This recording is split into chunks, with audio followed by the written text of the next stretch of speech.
Você sente que está vivendo tudo o que Deus tem para você? Ou carrega no peito aquela sensação de que ainda falta algo? Que mesmo orando, mesmo indo à igreja, mesmo crendo, algo ainda não está completo? Se essa pergunta tocou seu coração, fique comigo até o final. Hoje, nós vamos descobrir juntos como viver a plenitude de Cristo, segundo a poderosa carta aos Efésios. A vida cristã não é apenas sobre seguir mandamentos ou ter uma boa moral. É sobre viver uma realidade espiritual profunda, constante e transformadora. Mas, infelizmente, muitos cristãos vivem anos, décadas, sem tocar na plenitude que Cristo oferece. Eles acreditam, mas não se sentem completos. Ouvem sobre paz, mas vivem com o coração ansioso. Falam sobre propósito, mas sentem um vazio inexplicável. A carta de Paulo aos Efésios é um convite direto de Deus para mim e para você. Um chamado para mergulhar além da superfície. Um chamado para não apenas conhecer Jesus, mas para viver nele. Viver completamente. E neste vídeo, nós vamos caminhar por esse chamado, palavra por palavra, versículo por versículo, respiração por respiração. O primeiro passo para viver a plenitude de Cristo está em entender quem você é nele. Logo no capítulo 1 de Efésios, Paulo nos lembra que fomos escolhidos antes da fundação do mundo. Isso não é pequeno, isso é eterno. Deus já te via, mesmo antes de você nascer. Ele te predestinou para viver como filho, para ser herdeiro da promessa, para caminhar neste mundo com uma identidade celestial.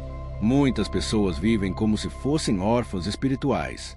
Tentam conquistar aprovação, mendigam atenção, buscam valor em coisas e pessoas. Mas Paulo está dizendo, você já tem tudo em Cristo. Você é abençoado com todas as bênçãos espirituais. Não algumas, não metade, todas.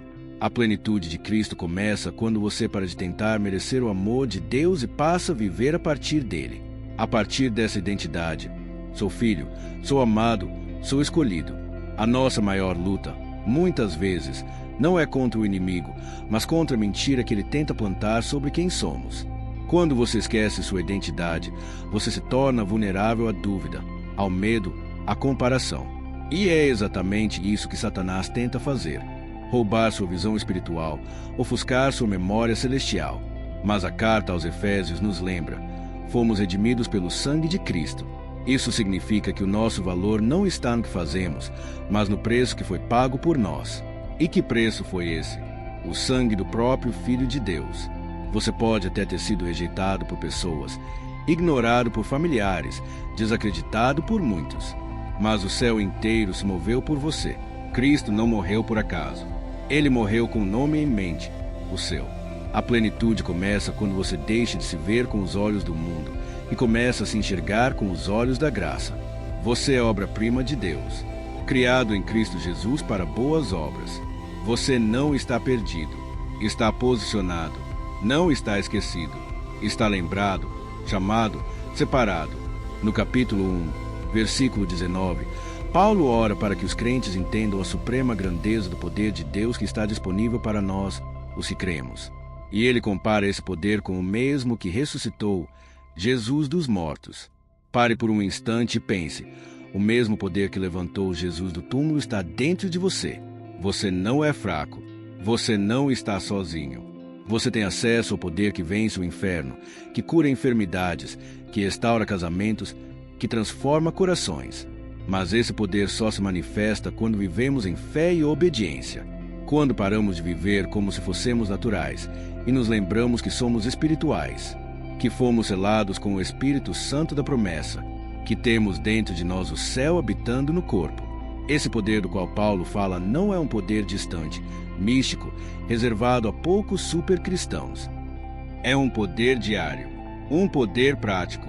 Ele se manifesta quando você ora mesmo sem forças, quando você perdoa mesmo com o coração partido, quando você escolhe continuar crendo, mesmo quando tudo ao redor diz o contrário. E é esse poder que nos sustenta nos dias maus. Ele nos capacita a fazer o que, humanamente, seria impossível: a amar quem nos feriu, a abençoar quem nos amaldiçoa, a seguir quando tudo em nós queria desistir. Mas atenção, esse poder não está acessível para quem vive distraído espiritualmente. Ele é revelado aos que buscam. aos que meditam na palavra, aos que permanecem em Cristo. Não é uma emoção, é uma realidade viva, constante e operante. Paulo não nos entrega uma teoria, ele nos revela um caminho. E esse caminho passa pela intimidade com Deus. Quanto mais perto dele, mais forte você se torna. Quanto mais se rende, mais poder se manifesta. No capítulo 2 e 3, Paulo fala da união entre judeus e gentios, mostrando que em Cristo somos um só corpo. Você quer viver a plenitude de Cristo? Então entenda, isso nunca será um caminho solitário. A plenitude só é possível em comunhão. Muita gente tenta viver uma fé individual, isolada, distante da igreja. Mas o plano de Deus sempre foi coletivo. A plenitude de Cristo é distribuída no corpo. Há dons em você que vão abençoar outras pessoas. E há dons em outros que vão alimentar você. Viver em comunhão é se permitir crescer junto, chorar junto, perdoar, servir, repartir. Se hoje você se sente distante da igreja, talvez seja esse o ponto que está te impedindo de experimentar a plenitude. Deus te chama de volta, não para um templo, mas para um corpo, para uma família, para um lugar onde há cura. Viver a plenitude de Cristo sem viver a unidade com o corpo é como tentar respirar fora dos pulmões. Não funciona. O Espírito Santo se move na comunhão. Ele derrama dons, cura feridas, opera milagres onde há união. A carta aos Efésios nos mostra que Jesus, ao morrer, derrubou o muro da separação. Ele nos uniu, nos fez um só povo, um só corpo, um só espírito. E isso significa que eu preciso de você, e você precisa de mim. A plenitude se manifesta quando paramos de competir e começamos a cooperar. Quando deixamos de julgar e passamos a amar. Quando vemos no outro um irmão e não um rival. Você já pensou que a resposta da sua oração pode estar em alguém ao seu lado? Ou que o alívio da dor que você sente está em compartilhar, em pedir ajuda, em estender a mão? É tempo de abandonar a religiosidade fria e viver o evangelho vivo, aquele que se expressa no partir do pão, no abraço, na restauração de laços, na humildade de caminhar junto. No capítulo 4, Paulo nos exorta a deixar o velho homem e a viver como novas criaturas. Ele diz: despojai-vos do velho homem e revesti-vos do novo. Viver a plenitude é também viver uma nova vida. Não adianta querer experimentar a paz de Cristo se ainda alimentamos rancores. Não adianta buscar propósito se ainda estamos presos em pecados escondidos. A plenitude exige transformação, exige renúncia, exige maturidade. Mas atenção, isso não é sobre perfeição, é sobre decisão. É sobre escolher, todos os dias, ser mais parecido com Cristo. E quanto mais você se aproxima dele, mais pleno você se sente. Paulo não está pedindo que apenas mudemos comportamentos. Ele está chamando para uma transformação profunda de mente e coração. Ele diz: renovem-se no espírito do vosso entendimento. Isso quer dizer que viver a plenitude de Cristo exige uma nova mentalidade, uma forma diferente de enxergar a vida, as pessoas, os conflitos, o tempo, o propósito. Não basta sair do Egito, é preciso tirar o Egito de dentro de nós. Não basta largar o pecado, é preciso amar a santidade. Não basta frequentar um culto, é preciso ser morada viva do Espírito Santo. E isso envolve escolhas diárias, escolher perdoar, escolher servir, escolher dizer não ao que desagrada a Deus, mesmo que pareça pequeno. Escolher esperar quando tudo dentro de você grita por pressa. Escolher obedecer, mesmo sem entender. A nova vida em Cristo não é um evento, é uma construção. Tijolo por tijolo, dia após dia, até que não sejamos mais reconhecidos por quem éramos, mas por quem Ele nos fez ser. Por fim, no capítulo 6, Paulo nos lembra que estamos em guerra, não contra carne e sangue, mas contra principados, potestades espirituais. Por isso, ele nos exorta a vestir toda a armadura de Deus, o capacete da salvação, o escudo da fé, a espada do Espírito, o cinturão da verdade, a couraça da justiça e os sapatos do evangelho da paz. A plenitude de Cristo não é passiva, é ativa, é viver em pé, preparado, firmado, pronto para resistir o mal e permanecer firme. Se você tem vivido dias difíceis, saiba, Deus já te deu tudo o que você precisa para vencer. Mas é você quem precisa vestir a armadura. Paulo sabia que viver a plenitude de Cristo nos tornaria alvos espirituais. Por isso, ele encerra a carta com um alerta de guerra. Não uma guerra visível, mas uma batalha invisível, constante, travada na mente, nas emoções, no mundo espiritual. E para essa batalha, não basta ter fé, é preciso estar preparado. A armadura de Deus não é opcional, é essencial. O capacete da salvação protege seus pensamentos. O inimigo vai tentar lançar dúvidas, acusações, inseguranças. Mas você tem a mente de Cristo. A couraça da justiça cobre seu coração. Protege suas emoções da culpa e da condenação. O escudo da fé apaga os dardos inflamados do maligno. São palavras de derrota, de medo, de tentação, mas a fé responde com a promessa.